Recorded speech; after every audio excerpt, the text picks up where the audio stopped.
Season's greetings, Casas Adobes Congregational UCC. My name is Tona Morales-Calkins. I'm a member of Compassion on the Border and the Ministry of Mission and Outreach. I've been long active in this congregation, where most of you know me as a disabled person, but it wasn't always so. I have a 30-year professional educator career and a 20-plus year history as a Red Cross disaster volunteer. What does all that have to do with multiplying our gifts? Plenty.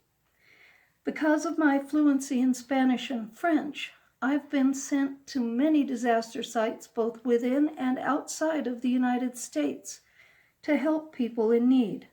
I've seen the devastation that sudden homelessness causes, both to children and to their parents, who are helpless to provide for their needs.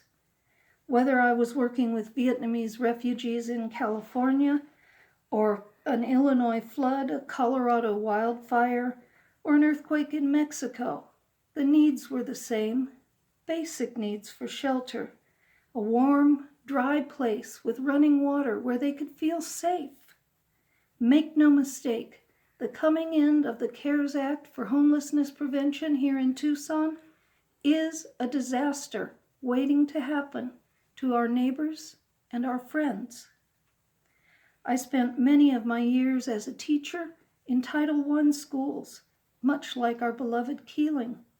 My students all had hardworking parents who were not paid nearly enough.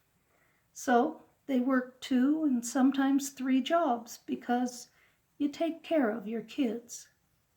And the kids, they tried to take care of their parents. So when money was tight, the parents tried not to let the kids know, but the kids, they figure it out.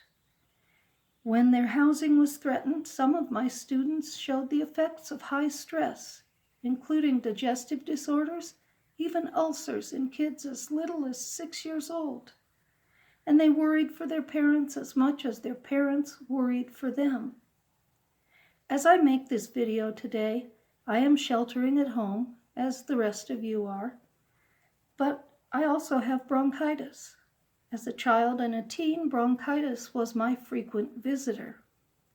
I am safe and warm, though our nights are cold. Imagine being sick and knowing that come January 1st, you will be homeless. Or worse, having a sick child and knowing that as of that date you will have 5 days to get out and nowhere to go. Nowhere to shelter that tender loved one. Once a family has been evicted, they must be on the streets or living in a car to qualify for aid. But qualifying for aid only puts them on a waiting list for housing. And that waiting list can take months. More months lost to the ravages of this pandemic and its economic fallout. Now, preventing homelessness only costs about $5,000 a family, while rehousing a family costs 3 or even 4 times as much. So preventing homelessness is not only the humane thing to do, it's the responsible option.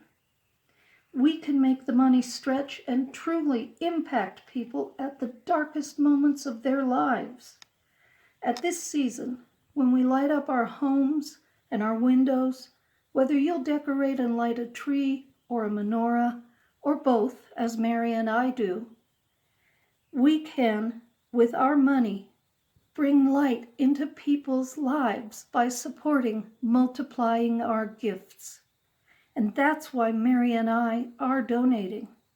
For more info about all of this, check out the Casas Adobes website at www.caucc.org/preventing-homelessness.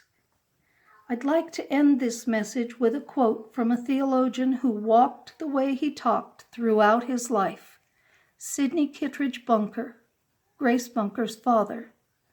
The assurance of Christmas is not that we shall be relieved of all suffering, but rather that God bears suffering with and for us and asks that we too bear one another's burdens.